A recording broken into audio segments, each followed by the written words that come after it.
Hello and welcome to section 8.3. I should say 8.3 part 1 because we're going to do domain and range in this part, and then we'll talk about shifting functions in part 2. But for now, let's get started with what is the domain and range. So a little activity that I've got here. It's going to help try and demonstrate visually what domain and range are. So you can see this orange line here that stretches from -3 to 1. That reflects where the graph lies in terms of the x-coordinates. So the x-coordinates start almost at -3. Remember that little hollow dot means we're not including -3. And then it snakes up and down all the way over here and ends up at x = 1. So the domain is just really all the x values that you see when you look at a graph. Now that graph could be a function, it could be just a relation, which is a little bit less strict than a function, but the domain of a function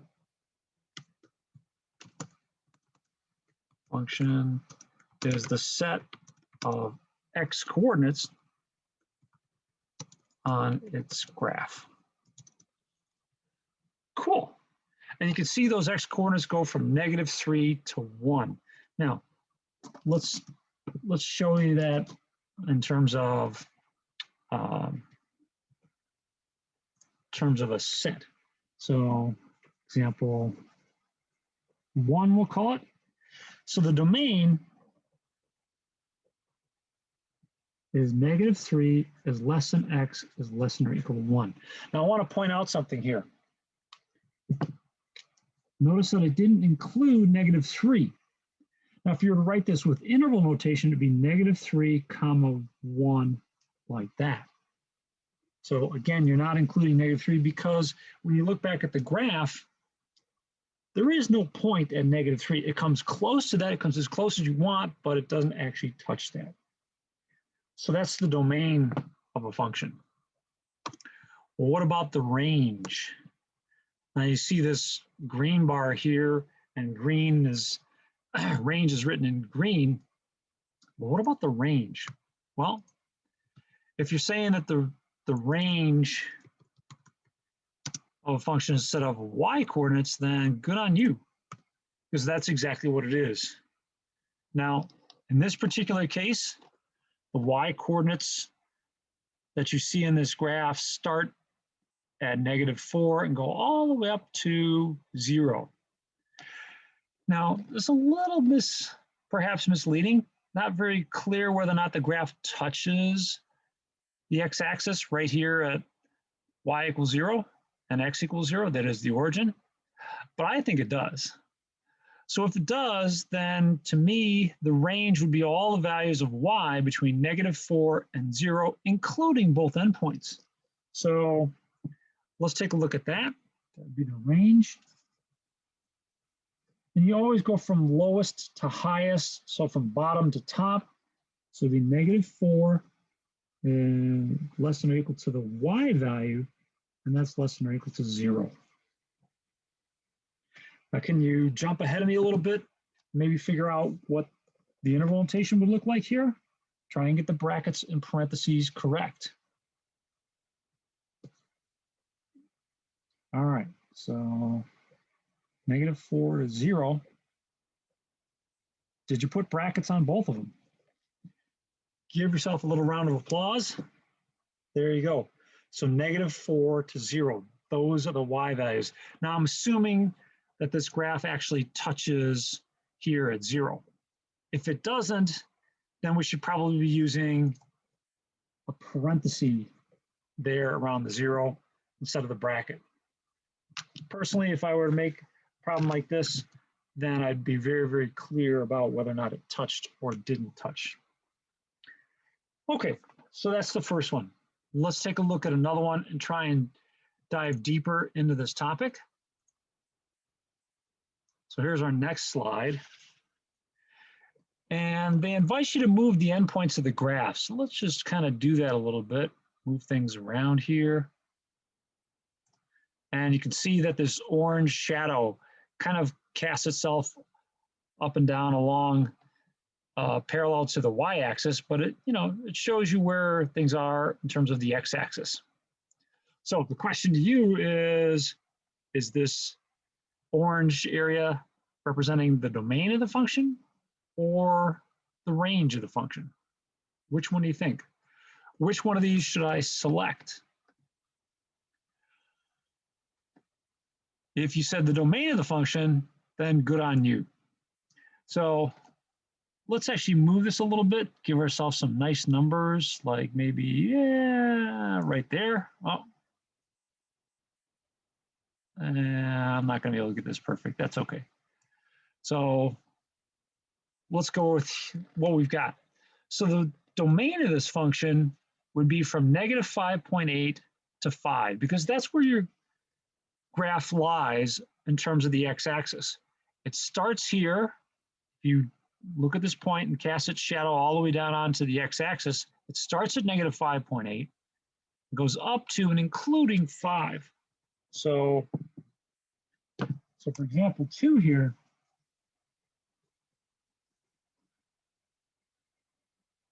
the domain should be this. Domain is negative 5.8 is less than or equal to x is less than or equal to 5. You could also put that in interval notation, or negative 5.8 comma 5 with brackets here on the ends. Remember, you're going to use brackets. Those go along with less than or equal to or greater than or equal to. You can use brackets for this kind of stuff, or if you have just a less than or a greater than, then you would probably be using parentheses. In fact, not probably, you would be using parentheses. You want to try the range while we're here? It's not exactly part of the problem, but might as well try and take advantage of what we've got here. So let's see if we can look at the range. And remind yourself, what is the range? The range is a set of y values that are part of the function. Now, we don't have it cast in this nice orange area here, but it does help us out a little bit, maybe. I don't know. Remember, the range is going to go from the smallest to the largest, so from the bottom to the top. So the range in this case is going to go from this, which is our y coordinate, negative 3.75. So negative 3.75, all the way up to what? What y coordinate am I going to go up to? If you said 5.853, then you're correct. Now, am I going to use brackets or parentheses around those if I write that in interval notation? Well, that would be brackets. Let's see if we can't translate that to a double inequality like we have here. So kind of going reverse of what we did with the above one. Give you a chance to write it down for yourself real quick. And then you can compare to what I write.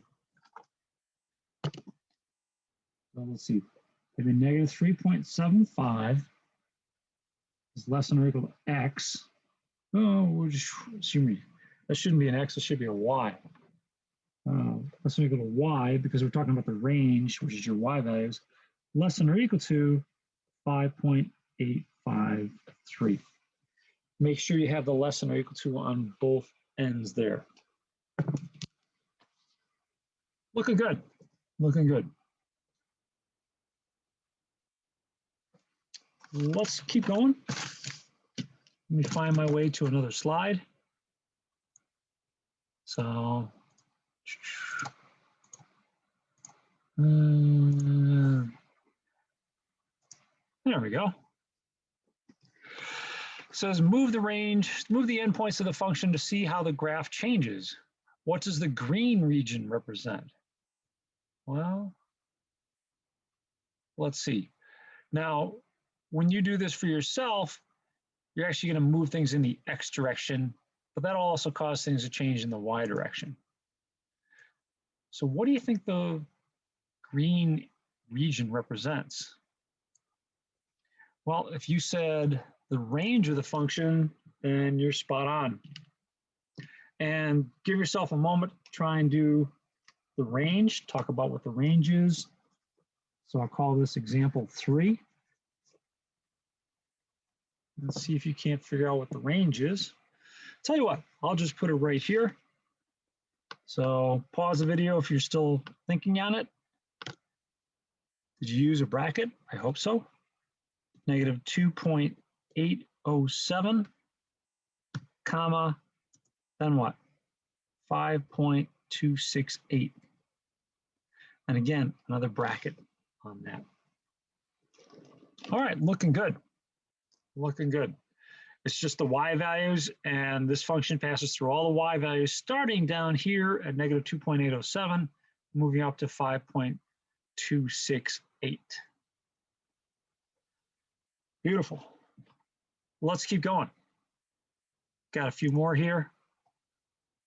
So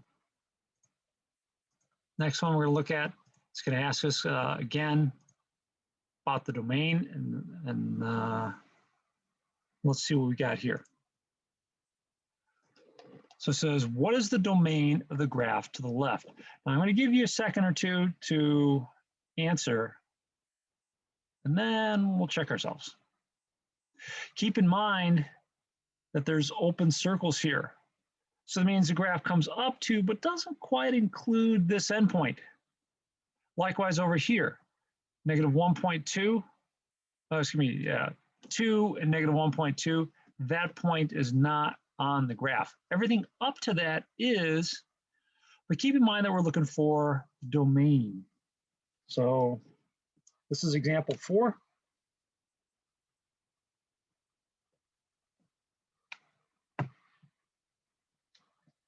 All right, so for the domain, so we've got negative 6 and 2, because those are the x coordinates, right? We're looking for where this graph is in terms of the x coordinates.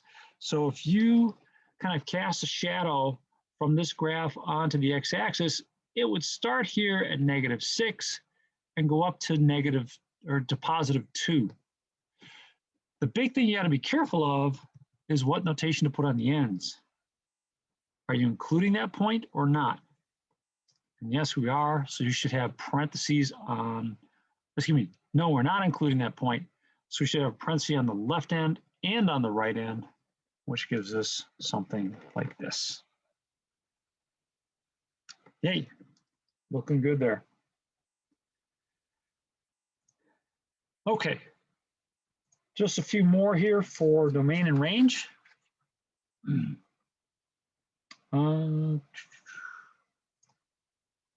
Let's see. The next one is going to try and expand your idea of domain and range. So this would be example 5, if you're kind of keeping up with things a little bit. So example 5. And it says, adjust the domain and range so that the entire function fits in your rectangle. Remember, the arrows indicate the graph goes on forever. So let's start out with the domain here. Now, am I going to move the the orange coordinates or the green coordinates if I'm adjusting the domain? Good question. Hopefully you said the orange coordinates referring to the domain. Now we've got to adjust this so that it covers the entire function. Hopefully you don't stop here, because it says, remember, the arrows indicate the graph goes on forever. So I got to keep on going out and out and out to the left. And then I got to keep going out and out to the right. Wow. So what is that telling me? It's telling me that kind of like everything is part of the domain. So as far as the domain is concerned, the domain can be written as negative infinity is less than x is less than infinity. Infinity and negative infinity always have a less than sign next to them, or a greater than sign. Never less than or equal to infinity, not in the courses that you'll see. Now, there's other notations for this. You could write all real numbers. That's fine. And one that you may have seen from me in another video, I like writing script R to represent all reals. I don't think you're going to see this very often, but it's kind of handy. And where and when I can, I tend to like to give a bonus point for people who use script R to remember or to refer to this. So keep that in mind as you're taking notes here, because maybe that could be kind of like a little extra credit question or a question as part of your little quiz. Okay, so that's the domain. There's another part that we got to deal with, and that's the range. So we got to do the same thing for the range, which is our green graph here. And we'll drag this down.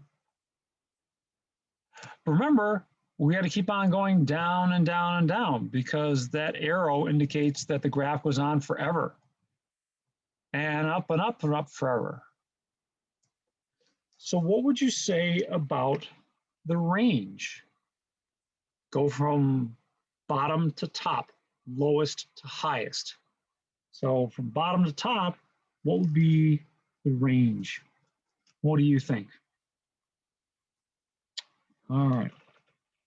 So if you said negative infinity to infinity, you are right.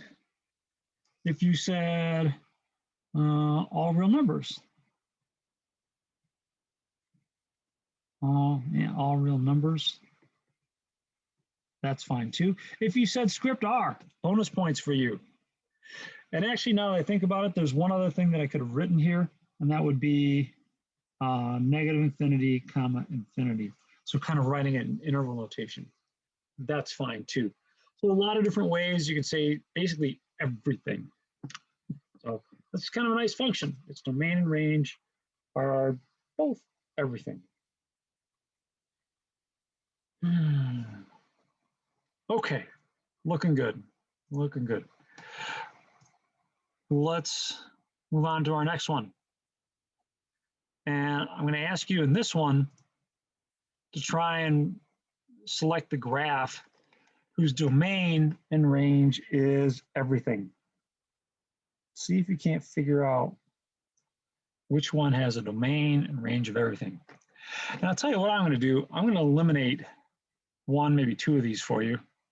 So it's the equivalent of using a lifeline, I suppose. If you're looking for something with the domain and range of everything, we can eliminate this one. All right, why? Well, even though it goes out in either direction, and it seems like it continues often to the left and often to the right, which would give it a domain of everything, it doesn't have a range of everything. The range in this one would go from -2 to positive infinity. Everything greater than or equal to -2. So that one would not have a domain and range of all real numbers. Likewise, this one wouldn't have a domain and range of all numbers, because if you notice at the endpoints here, the graph stops. So its domain, let's see, 2, 4, 6, 7. So its domain seems like it goes from -7 to 6. Sorry about that. Its range seems like it goes from about -5 to 4. So definitely doesn't have an infinite domain and range.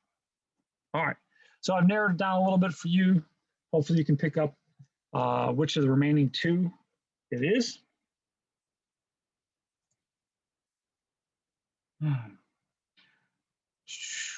So I'm getting a phone call from somebody who probably wants to sell me something, which is funny. That's all just more stress. And I'm doing this to relieve stress because it's just been a stressful day. And I'm trying to escape by doing some math. Okay, well, enough about me. Let's look at this one.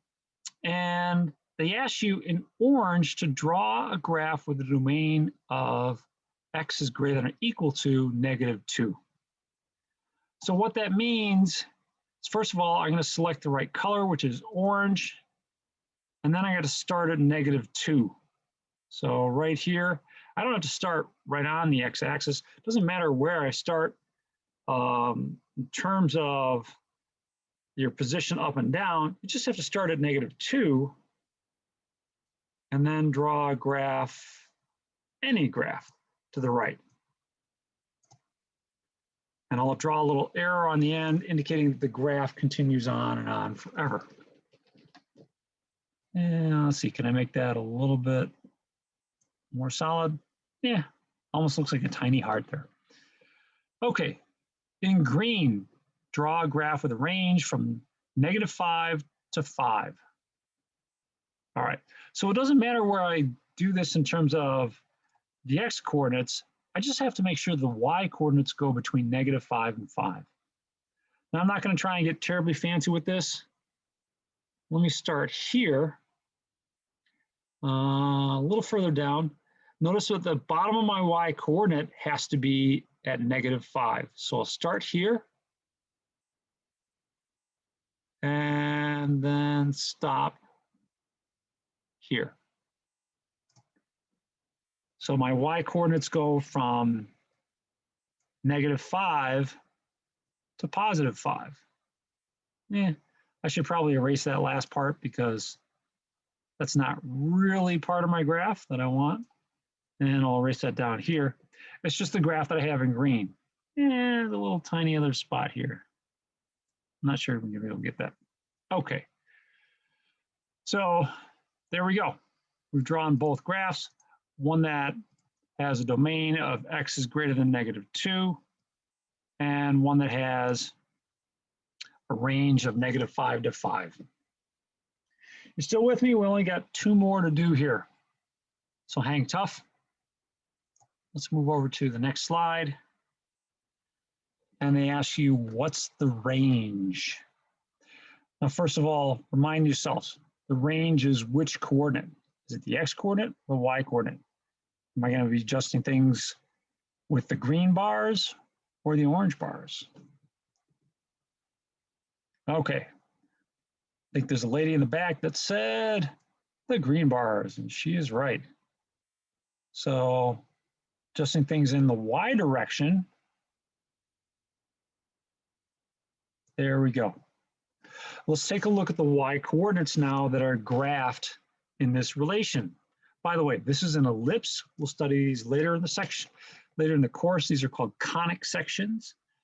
But for now, what matters to us is the y values start from -2 to +2.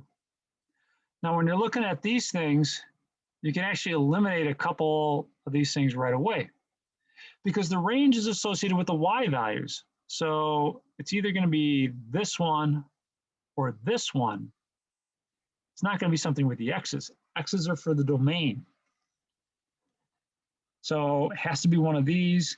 And based on what I just said, the y values go between -2 and 2. Yay.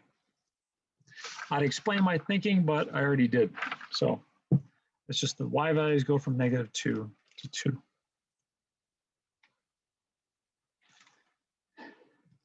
And last but not least here, what is the domain?